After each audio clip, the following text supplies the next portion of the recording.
Hello అండి అందరికీ. నేను ఈరోజు కొబ్బరి లడ్డు చేస్తున్నాను. నిన్న బోనం పెట్టాను కదా, ఇంట్లో దేవుడి దగ్గర కొబ్బరికాయ కొట్టాను, గుడి దగ్గర కొబ్బరికాయ కొట్టాను.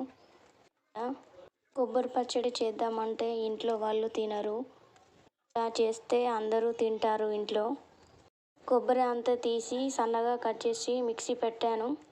2 స్పూన్ల అవిసె గింజలు, 2 స్పూన్ నువ్వులు తీసుకోవాలి. ఈ రెండింటిని కలిపి వేయించుకోవాలి. అదే కడాయిలో బెల్లం వేసి కొన్ని వాటర్ పోసి పాకం వచ్చేంత వరకు కలుపుతూ ఉండాలి. పాకం వచ్చిన తర్వాత మిక్సీ పట్టిన కొబ్బరి వేసుకోవాలి. వేయించుకున్న నువ్వులు, అవిసె గింజలు వేసుకోవాలి. అంతా కలిసేటట్టు కలుపుకోవాలి. అవిసె గింజలు, నువ్వులు తినడం వల్ల ఎన్ని లాభాలు ఉన్నాయో కదా. అవిసె గింజలు తినడం వల్ల జుట్టు పెరుగుతుంది, ఐరన్ పెరుగుతుంది, B12 కూడా పెరుగుతుంది. వారానికి ఒక్కసారైనా తినాలి. పిల్లల స్నాక్స్లో లడ్డు